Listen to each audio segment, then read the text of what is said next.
Lucas 12, verso 32. Quero falar um pouquinho nessa noite sobre o prazer de Deus. Lucas 12, verso 32. A palavra, ela diz assim: Não temais, ó pequenino rebanho, porque o vosso Pai se agradou em dar-vos o seu reino. Vamos guardar essa expressão aqui, muito interessante. Porque o vosso Pai se agradou em dar-vos o seu reino. Ou em outras palavras, o Pai teve um prazer muito grande em nos dar para nós o seu reino. Vamos ter uma palavra de oração. Pai, nesta oportunidade tão preciosa, que nós estamos, ó Pai, debaixo do nome do Senhor Jesus, esperando, ó Pai, que Tu fales aos nossos corações. Nos dá sabedoria para compreender a Tua palavra, nos dá sede de Ti, Pai. Pai Santo, como nós precisamos nesses dias de perseverança, como nós precisamos, ó Pai, de consistência espiritual. Por isso, firma os nossos passos na Tua palavra. Pai Santo, obrigado, porque Tu realizaste uma obra tão perfeita na cruz, libertando-nos do pecado, nos dando a Sua própria vida pela ressurreição. Obrigado pela posição que Tu nos colocaste, nos lugares celestiais em Cristo.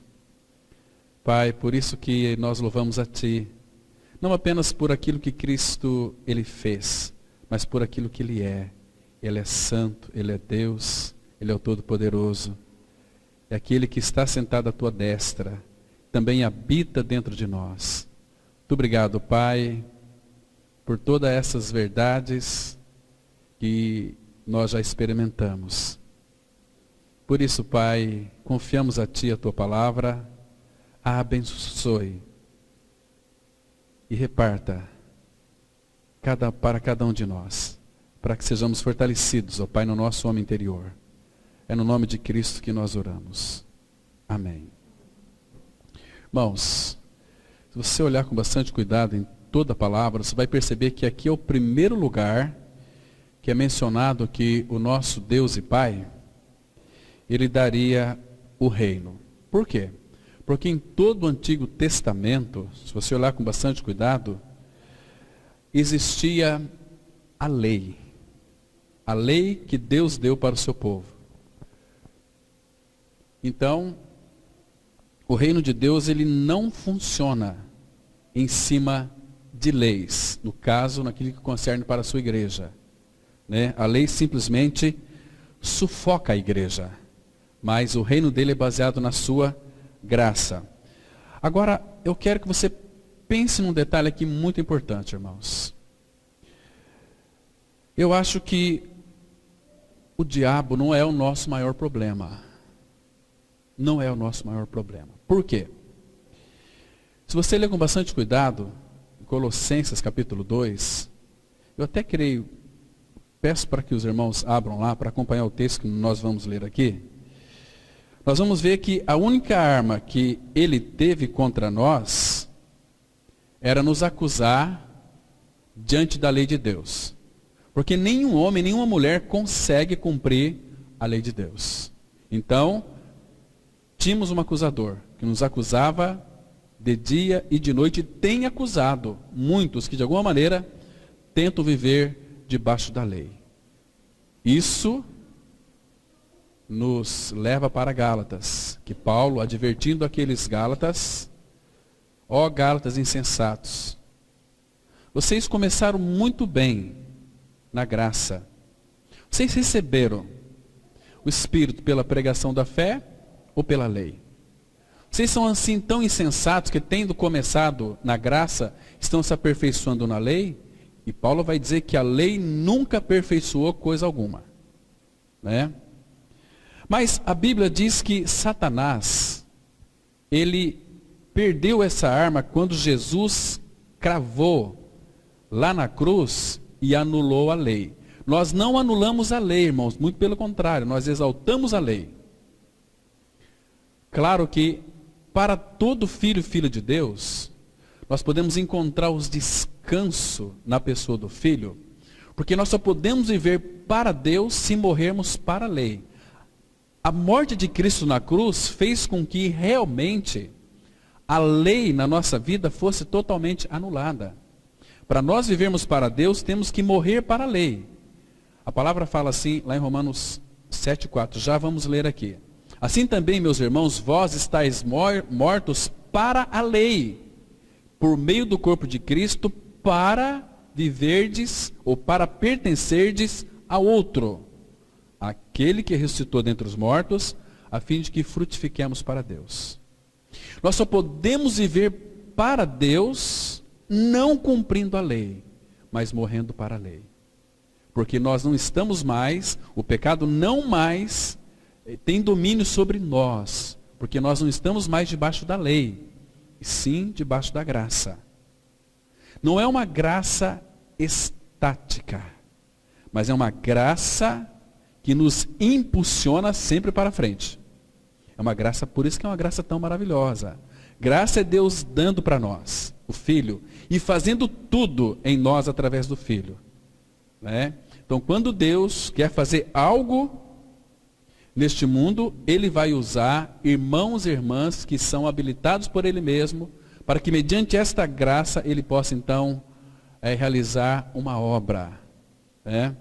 E o nome dele vai ser glorificado. Mas aqui em Colossenses 2, de 13 até o 15, a palavra de Deus ela diz assim: E a vós outros que estáveis mortos pelas vossas transgressões e pela incircuncisão da vossa carne, vos deu vida juntamente com ele, perdoando todos os nossos delitos. Então saiba que na cruz do corpo de Cristo, todos os delitos foram cancelados, perdoados. E não para aqui, versículo 14.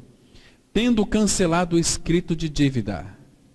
Irmãos, a lei, ela tem umas exigências legítimas e santas. A alma que pecar, essa morrerá. O salário do pecado é a morte. Então, irmãos, lembra aqui, que ele cancelou na cruz no seu corpo o escrito de dívida que era contra nós e que constava de ordenanças, o qual nos era prejudicial. Removeu inteiramente, encravando na cruz e despojando os principados e as potestades, publicamente os expôs ao desprezo, triunfando deles na cruz. Então, Satanás não é mais um problema para nós. Ele está atuando. Irmãos, o problema é quando nós não temos uma mente renovada. Ele lança seus dardos, ele faz uma mistura entre fé e você tem que guardar a lei, cumprir, fazer uma série de coisas para Deus que ele não pediu. Aí nós estamos decaindo da graça.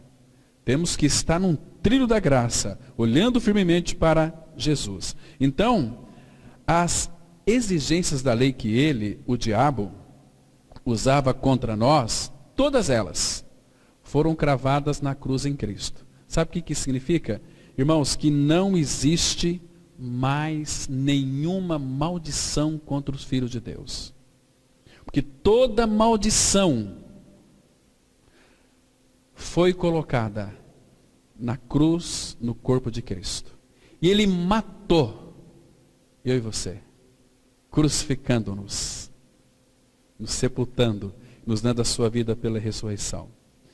Irmãos, eu sempre tive dúvida no meu coração, por que será que Satanás brigou com o anjo, disputando o corpo de Moisés? Você já não fez essa pergunta? É muito intrigante, mas por que houve essa disputa pelo corpo de Moisés? Por que será? Por que o diabo lutou pelo corpo de Moisés? Irmão, segundo o meu entendimento, era porque ele, o diabo, ele queria manter Moisés vivo para que a lei, continuasse em vigor. Entende? Porque Moisés é o representante da lei. Claro que o legislador é Deus, mas foi através de Moisés. Entende? Então, irmãos, nesse texto que nós lemos ali, Jesus está dizendo que o Pai, Ele tem prazer em dar o seu reino. O reino foi nos dado a nós, que cremos no Senhor. Então, olha só. O Filho, quando morreu na cruz, claro que ali eliminou todo o nosso pecado. Isso nós falamos hoje pela manhã, não é o centro. A nossa redenção não é o centro, a libertação do pecado não é o centro de Deus para a nossa vida. É muito mais do que isso. Se nós, irmãos, pudéssemos ter a visão aberta, eu creio que depois que nós concluirmos esses estudos da tratamento da alma, vamos tratar de muitos assuntos importantíssimos. Vamos entrar na palavra de Deus, analisar com profundidade, extrair lições para as nossas vidas, nunca jamais vistas por nós. Porque o Pai, nesses últimos dias, Ele quer falar com a sua igreja. Ele tem nos congregado, porque Ele quer falar, e quer falar de coisas profundas. Então nós vamos, com a ajuda do Senhor, irmãos, analisar o eterno propósito do Pai do ponto de vista dele, não do nosso. Porque o nosso maneira de ver as coisas, se uma visão espiritual adequada e imatura, nós vamos achar o seguinte: puxa vida, que bom que Cristo morreu na cruz, que Ele me libertou do meu pecado, que o meu velho homem foi crucificado, que eu tenho a nova vida de Cristo pela ressurreição. Ai, eu já estou na glória. Isso é muito pouco. É muito pouco. O Pai tem muito mais para nos dar. Aquela palavra, irmãos, que nós lemos aqui, que foi do agrado do Pai em dar-vos o seu reino. Ele deu tudo para nós.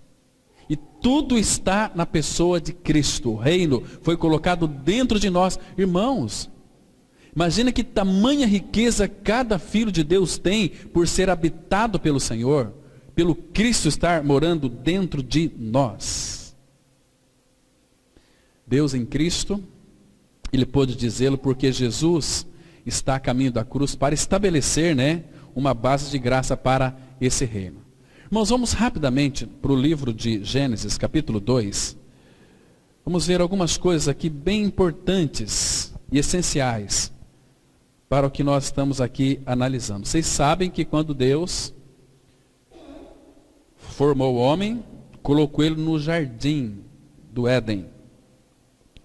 E aqui, Gênesis 2, dos versículos 8 a 10, a palavra fala assim: plantou o Senhor Deus um jardim no Éden. Presta atenção.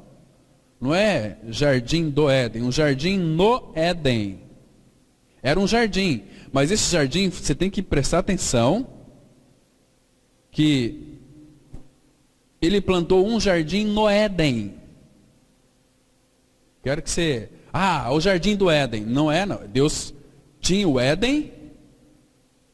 E a palavra Éden no hebraico significa... Éden não é um lugar. O que Éden significa? Segundo o hebraico aqui. O que Éden significa? Vocês já ouviram? Falei aqui muitas vezes. Éden significa prazer, significa deleite. Porque senão, irmão, se nós pensarmos assim, o jardim do Éden, está errado. Deus, o que Ele fez aqui? Ele plantou, o Senhor Deus, um jardim, mas no Éden. Esse jardim aqui não é, por exemplo, é um jardim assim qualquer, irmãos. Éden. Então, esse jardim foi plantado onde Deus tinha todo o seu prazer. Onde o nosso Pai tinha todo o seu deleite. Estão me compreendendo? Então, na direção do Oriente, e pôs nele o homem que havia formado. Irmãos, presta atenção aqui.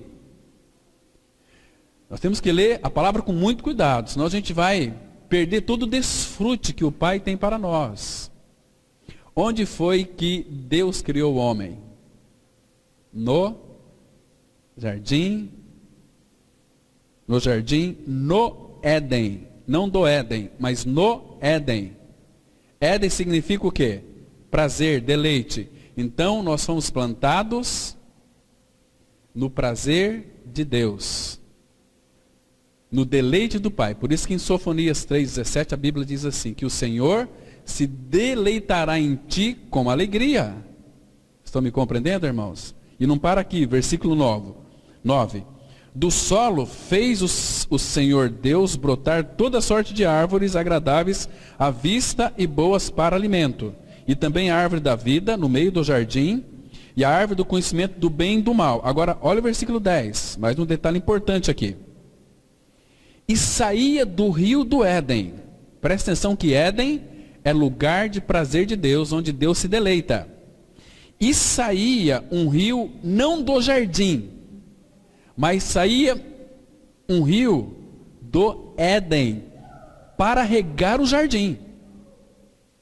E dali se dividia, repartindo-se em 4 partes. Nós vamos ter tempo para analisar o que significa essas 4 partes hoje, mas um dia nós vamos analisar junto com os irmãos aqui. Então, Éden não é um lugar, irmãos. Éden significa prazer, deleite. Era o lugar, vamos colocar aqui para uma questão didática, mas era um lugar de prazer e deleite do nosso Pai Celestial. Ou seja, Deus plantou um jardim no seu deleite, no seu prazer.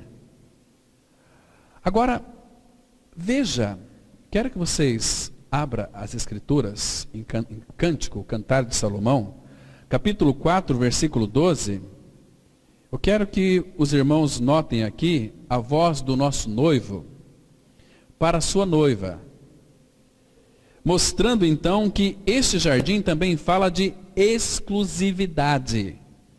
Este jardim fala que nós somos exclusivos de Deus, propriedade exclusiva do Pai, somos um povo separado. Observe aqui Cantares 4, versículo 12. Aqui é a voz do noivo. Salomão está tipificando Cristo. Salomão aqui está sendo uma figura real de Cristo. Ele diz assim, para sua noiva, que é a sua igreja. Sulamita é uma figura da igreja. Então, isso aqui é para mim e para você. A palavra fala assim, jardim fechado és tu, minha irmã, noiva minha, manancial recluso, fonte selada. Você consegue enxergar aqui, irmãos, a exclusividade que nós somos para o nosso Senhor, um jardim fechado? Jardim fechado aqui, ninguém mais poderia desfrutar desse jardim, a não ser o nosso próprio Senhor. Por isso que é um jardim fechado és tu. Ele tem ciúme de nós, irmãos. Tiago vai dizer que é com ciúme que o Espírito Santo anseia por nós. Quando nós nos contaminamos com as alegrias do mundo, isso entristece muito o Espírito Santo. Isso nos torna adúlteros e adúlteras. Entende? Somos um jardim fechado, lugar de exclusividade. Nós somos propriedade exclusiva do Pai. És tu, nós somos esse jardim fechado. Então ele quer nos introduzir para o seu prazer. Minha irmã, noiva minha, manancial recluso, fonte selada. Agora aqui, irmãos, lá em Gênesis 2:10, que nós já lemos, diz que do Éden saía um rio. Lembra lá? Saía um rio que regava tudo. Ou seja, do prazer de Deus saía um rio que influenciava todas as coisas ali naquele jardim. Agora quero colocar uma nota para vocês aqui, muito interessante. Quando Adão pecou, nós sabemos ali que o jardim do Éden, ele desapareceu. Nós sabemos que o Éden era lá, ali no Iraque, naquelas regiões ali. Mesopotâmia, era ali, naquela região, mas quando o pecado entrou no mundo, o Éden desapareceu, o Éden não existe mais. É por isso que nunca ninguém o conseguiu descobrir, ou seja, o prazer de Deus retirou-se, quando então o pecado entrou no mundo. Mas, deixa eu colocar mais uma outra nota aqui. Então Deus colocou o homem no jardim do Éden, colocou o homem no prazer dele, onde o homem podia desfrutar de Deus, e Deus podia desfrutar do homem, mas no Éden, lugar do prazer de Deus, porque enquanto o homem estivesse ali naquele jardim, aquele homem, Adão, ele venceria, floresceria e dominaria. Mas por causa do pecado, o homem, ele não vence mais, ele não floresce mais, ele não domina mais. Nós dissemos aqui que o homem, todo ser humano, não foi feito para ser dominado, mas para dominar. Né? Tanto é que hoje em dia, tem muitos aí empregados, né, que quando o chefe pega muito no seu pé, eu quero sair daquele trabalho. Né? O meu chefe pega muito no meu pé, o dono lá fica pegando demais no meu pé, e eu estou cheio. Né? Por quê? Porque nós perdemos o domínio. Não só domínio nem de nós mesmos, nós não temos domínio nem de nós mesmos. Perdemos o domínio dos animais, das aves. Né? E a forma de hoje vencer, florescer e dominar, só tem uma possibilidade. É descansar no prazer de Deus. E agora eu quero que você entenda, irmãos, que aquele Éden era o prazer de Deus. Deus não tem prazer em coisas, mas Ele tem prazer no Éden. Que Deus, Ele formou o jardim no Éden e colocou o homem. Para que então Deus pudesse ter prazer no homem, mas o pecado entrou no mundo. Então, Deus tirou o Éden de lá. Então, Deus tem prazer no Éden. Agora, hoje as pessoas estão querendo fazer a obra de Deus. Estão querendo trabalhar para Deus. Mas, irmãos, Deus, Ele se agrada é quando nós não fazemos coisas para agradá-lo. Deus não quer que nós venhamos agradá-lo. Só tem uma maneira de nós agradar a Ele. Vivendo no prazer dEle. A gente vai ver depois aqui. Né? Nós só vamos agradar a Deus é quando nós nos agradamos dEle. Nos deleitamos dEle. Abra rapidamente a sua Bíblia no Salmo 37, versículo 4. Então aqui vai mostrar de uma forma tão clara que Salmos 37, versículo 4, a palavra ela diz assim, olha, 37, 4 de Salmos: agrada-te do Senhor, e Ele satisfará os desejos do teu coração.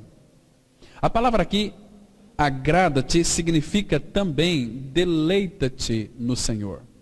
Irmãos, você já parou para pensar? Vamos ser sinceros aqui. Nós temos deleitado no Senhor, irmãos, não é falar da boca para fora não. Da boca para fora qualquer louro fala. Sinceramente, você tem gozado desse deleite do Senhor? Você tem se agradado dele? Porque Satanás quer que nós pensamos inversamente, quer que nós façamos qualquer coisa para agradá-lo. Não é isso que a Bíblia diz. Agrada-te. Deleita-te no Senhor. Ou seja, faça do Senhor a sua delícia. Faça do Senhor a sua satisfação, porque Ele é a nossa satisfação. O que é satisfação? Satisfação é ter a Cristo. Não há prazer jamais visto. Achei o segredo. É Cristo no coração. O segredo é esse. E a gente pensa que os nossos deleites estão nas coisas lindas do mundo, numa belíssima viagem, né?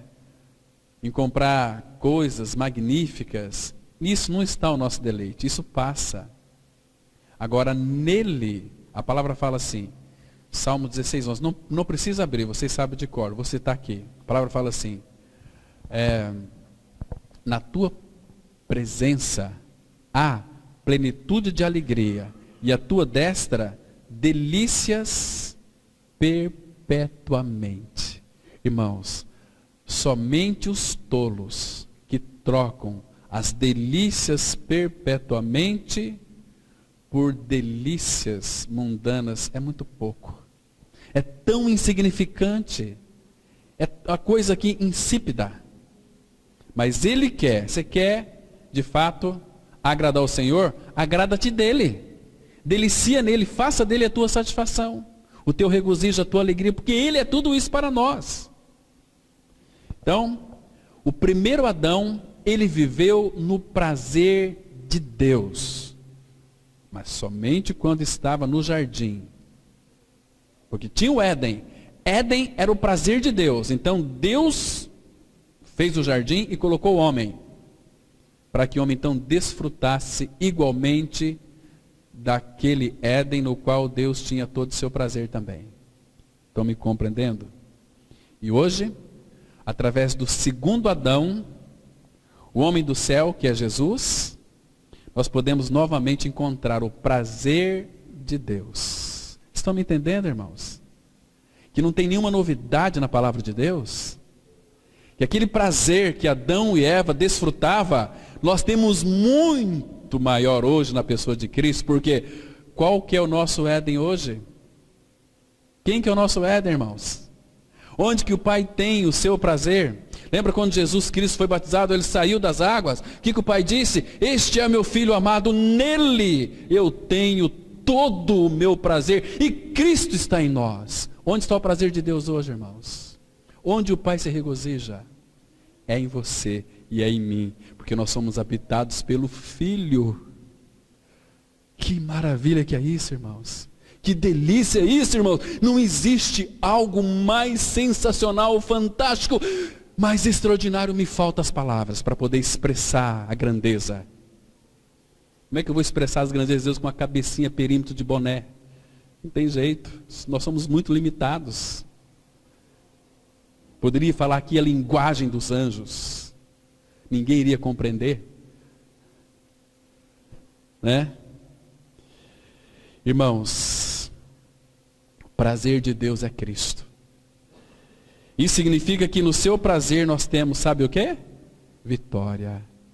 Nós temos descanso, conforto, consolo, abrigo na tribulação, proteção em meio às tempestades, porque Ele é conosco.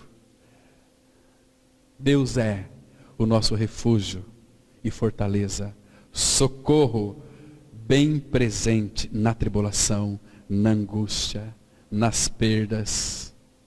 Nós somos o prazer de Deus. Hoje, graças ao Senhor, nós estamos em Cristo, somos uma nova criatura. Deus disse de Jesus, né? Esse é meu Filho amado, em quem tenho todo o meu prazer. Se nós estamos em Jesus e Jesus está em nós, então temos o prazer de Deus. Abra sua Bíblia em Efésios, capítulo 1, versículo 4 e 5. Vamos ver alguma coisa aqui, bem rapidamente. Efésios capítulo 1, versículo 4 e 5. Irmãos, isso é maravilhoso. Eu queria que vocês não se esquecessem disso, irmãos. Vocês meditassem mais sobre isso. Buscassem mais luz diante do Senhor sobre isso. Que nós somos o prazer de Deus, porque todo o prazer de Deus está no Filho. Diz assim, Efésios 1, 4 e 5. Olha o que a Bíblia diz. Efésios 1, 4 e 5. Assim como nos escolheu nele, antes da fundação do mundo. Então você foi escolhido pelo Pai antes que houvesse mundo. Para quê? Para que você foi escolhido? Para ser um evangélico? Para ser um crente? Não. Para sermos santos e irrepreensíveis perante Ele. E em amor nos predestinou para Ele, para a adoção de filhos, por meio de Jesus Cristo, segundo, olha que palavrinha linda que aparece aqui, segundo o beneplácito de sua vontade. O que significa a palavra beneplácito? Bom prazer. Então, a palavra beneplácito, no grego, significa assim, eudokia. É a palavra, no grego, beneplácito. Eudokia. Então, esse eu, que é um eu santo, significa bom, no grego. Idokia significa prazer e contentamento. Então, essa palavra aqui, dokia, ela vem da raiz doxa, que significa pensamento de Deus, opinião de Deus, né?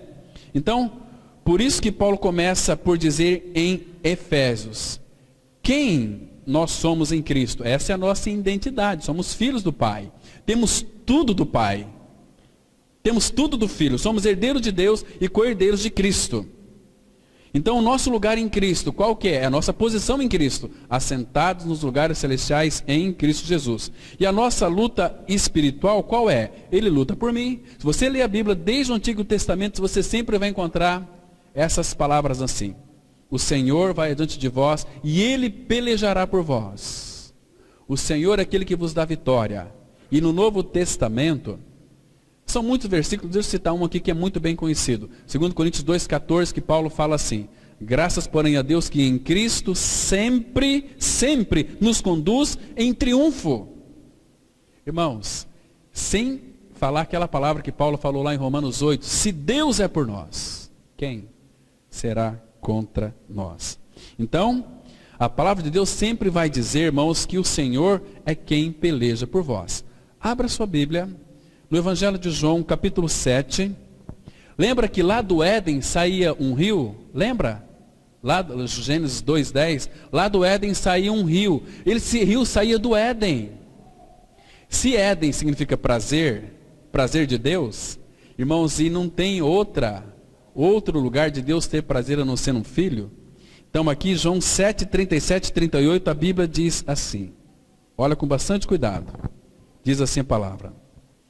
João 7, 37 e 38.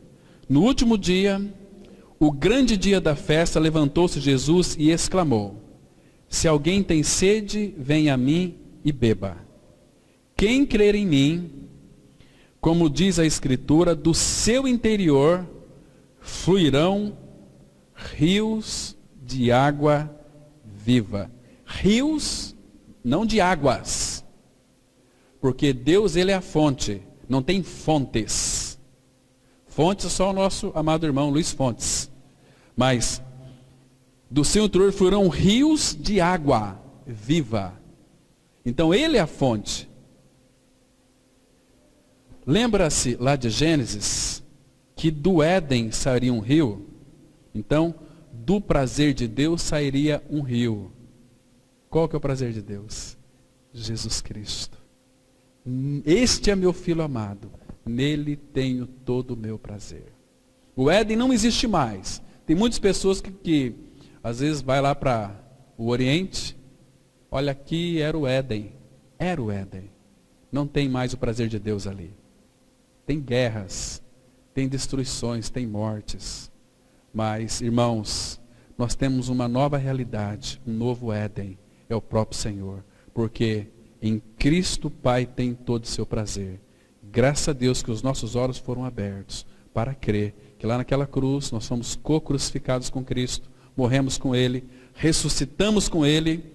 Colossenses capítulo 3, verso 4 fala assim, quando Cristo que é a nossa vida, podemos dizer assim também, quando Cristo que o Pai tem todo o seu prazer se manifestar, então nós também seremos manifestados com Ele em glória, porque nós estamos nele. Irmãos, você entende porque o Pai tem prazer em nós? Porque o nosso Éden está no nosso interior. É o próprio Filho. O Pai tem todo o seu prazer em nós. Amém. Vamos ter uma palavra de oração. Pai Santo, muito obrigado, Pai, porque cada dia o Senhor tem se revelado a nós. O Senhor tem nos dado, Pai, o privilégio tão gracioso para podermos compreender a Tua palavra. Pai, que nós não venhamos ficar apenas no conhecimento, mas que venhamos nos apropriar, com a Tua ajuda, de todas essas realidades. Ó Pai, tira as escamas dos nossos olhos e revela toda a realidade do Teu bom prazer em nós. Ministra Cristo aos nossos corações, Pai, para que possamos desfrutar dEle, para viver uma vida derramada aos Teus pés. Abençoa a Tua igreja, nos reveste-nos cada dia mais de Cristo, para que então possamos viver essa realidade sublime e solene, Pai, olhando para Ele. Oh, Pai, muito obrigado, porque Tu és um Deus que fala, um Deus que se revela, um Deus que tem um prazer enorme em nós, porque o seu prazer está no Filho e o Filho está em nós. E o Senhor se delicia em nós por causa do Filho. E o Filho encontrou suas delícias em nós também, Pai. Porque nós somos a sua noiva e seremos, ó Pai, a esposa do Cordeiro, muito em breve. Ó Pai, graças te damos em nome de teu Filho Jesus. Amém.